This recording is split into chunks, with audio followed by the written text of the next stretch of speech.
तुम्हाला माहितीये का, तुमच्या घराचा जो मुख्य दरवाजा आहे तो खरा भाग्य उदय करणार आहे.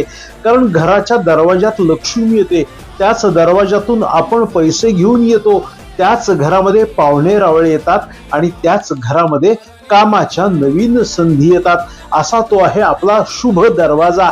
आणि त्या दरवाजामध्ये तुम्ही जर चपला अशा बाहेर ठेवल्यात, शूरॅकच्या इस्ततच सगळ्या चपला पडल्यात, तुटलेल्या चपला पडल्यात, त्या ठिकाणी तुम्ही शूरॅक नाहीये असं नुसत्या चपला सोडून दिलेल्या आहेत, तर काय होणार आहे?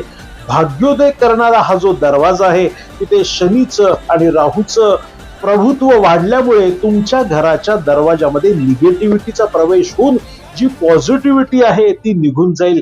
म्हणून पूर्वीपासून म्हणायचे की चप्पल पालथी टाकू नका, दरवाजात चपला सोडू नका.